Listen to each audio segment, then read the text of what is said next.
Hello and welcome back to the Kendal Mountain YouTube channel. Back in July of 2023, Neil Agius was attempting to swim 100 miles continuously across the coast from Mallorca to Ibiza. Unfortunately, due to substantial jellyfish stings, he did have to pull out of this event. However, only 2 years prior, he achieved something nearly just as significant. We're going to take you back to that event now. We hope you enjoy. Can you imagine swimming for 52 hours? 52 hours non-stop. Please welcome to the stage Neil Agius.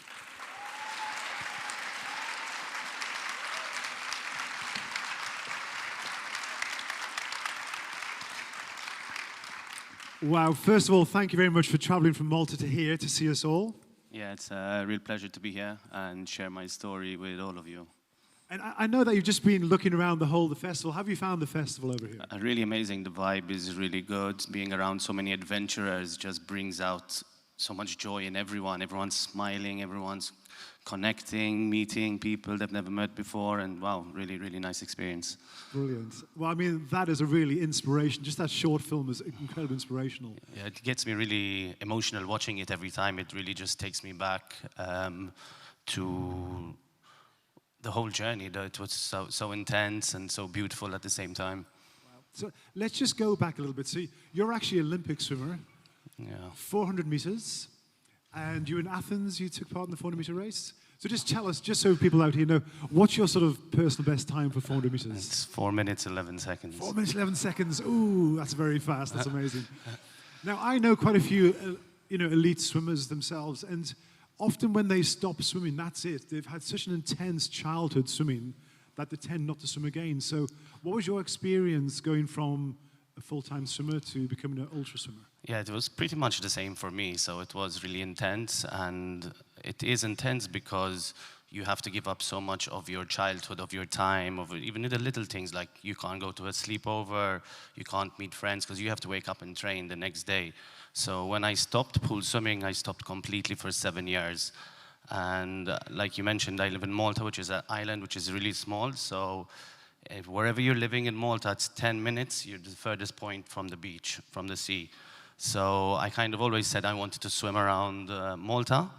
And it took me 7 years, and it was a bit of a funny story. My partner told me, like, listen, you've been talking about doing this swim for 7 years. Do it or stop talking about it, basically. And I'm like, okay, I think I'm going to do it. So then I kind of trained for 6 months after not training for 7 years and swam 70 kilometers. The longest swim I did was 10 kilometers before that. And so each training session that got closer would be my longest swim that I'd done. 70 kilometers, that's quite impressive. So how was that swim? How was swimming 70 kilometers for the first time? It was definitely the most intense swim because completely new to open water, no experience. I kind of prepared myself physically, but I didn't know what was to come mentally. So like the physical side, there's that 100%, it's gonna hurt, but it's there. But the mental side, there's any angle, there's no limit to when it could stop. And if you're in a bad place and you're spiraling and you don't have the tools and skills to get yourself out of that place, it can be quite tough, tiring. So after doing a 70-kilometer swim, then what made you turn your mind to doing an ultra swim where it was going to be 125 kilometers? Yes, so while I was doing that swim, I'm like, this was a bad idea. Like the only thing that kind of kept me going was, you got yourself into it, so you signed up for it, so you got to kind of follow through. Little did I know that 3 years later, I'll be kind of standing on a ladder in Lenosa about to start a 127-kilometer journey. But so many things happened throughout that first swim. Putting myself in that uncomfortable position made me learn so much about how much capacity a human has, and how now it's so interesting to me how much can I push myself when it's too much. It's quite a different discipline from going from sprint swimming to open water. Yeah, but for me, it was like what I was swimming when I was growing up as an elite athlete in the pool was just preparing me for this. This is my purpose. This is what I'm meant to be doing. So that was just a stepping stone for me to be here today doing these long swims. When I was researching your swim, you actually weren't intending to do the swim you did. You were going to swim from Tunisia to Sicily, which was going to be 153 kilometers, but for various reasons, you had to change plans at the last minute, which I find amazing. So how did that all go? Did you have a plan B initially? You know, how was that decision made? Yeah, so the training, everything that I prepared myself for physically, mentally, was to swim from Tunisia to Sicily, 153 kilometers. And so when the weather window opened, so we had a 2-week weather window. So from the first day, we're still thinking, I'm still thinking that I'm going to Tunisia, waiting for the go-ahead. The whole team of 22 people is on standby and we're ready to go. But the team principal, who kind of checks the weather, we even had a 5-year forecast of the last 5 years to find which is the best week to be able to do this swim. Like, there's a lot of detail that goes into preparing for something like this.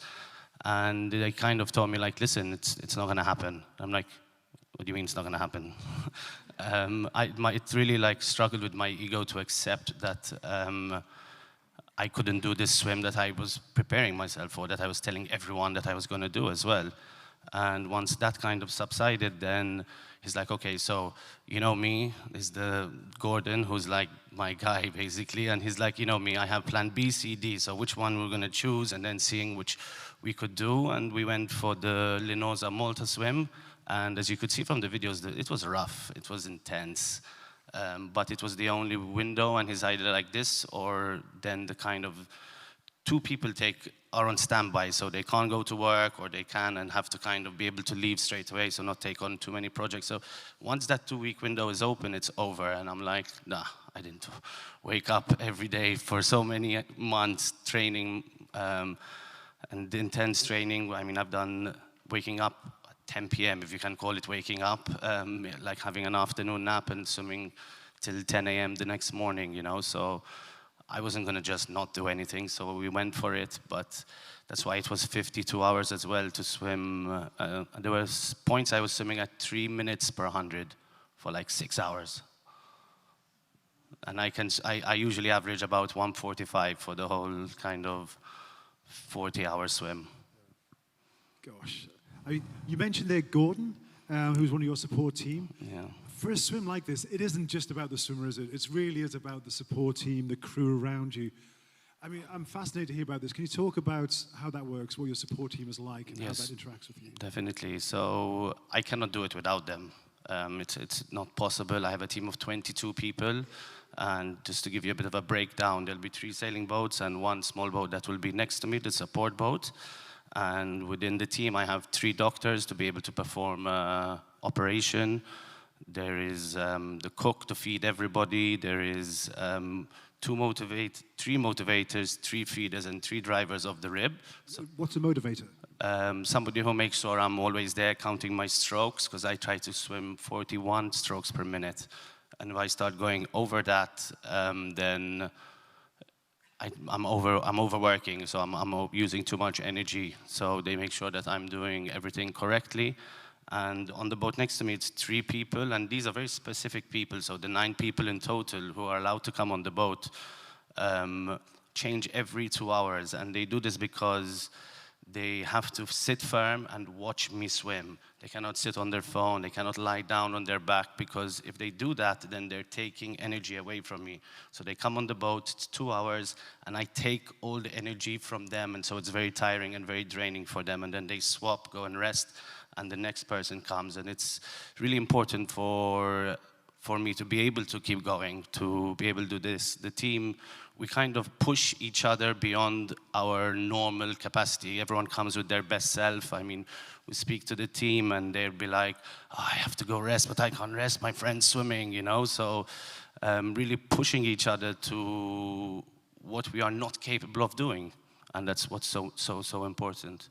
That's so lovely, isn't it? That idea that your team are giving you the energy. I think that's the first time I've heard it been described that way. But every distance swimmer's had that, haven't they? Yeah, and it's even amazing. if you could see in the video, having a laugh with them, it can't be serious for so long, because then the energy and the vibration start to drop.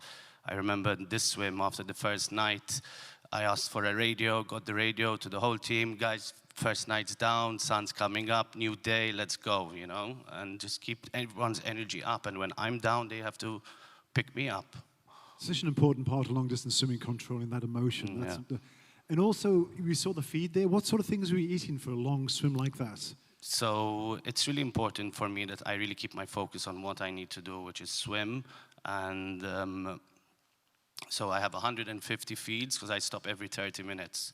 So there'll be 150 feeds, and each one is predetermined. So there's a whole list stuck on the boat of what feed needs to be next. And I move around from a smoothie, which is natural based, but very high in calories. So it will have like MCT oil and avocados in it, very, very high fat foods.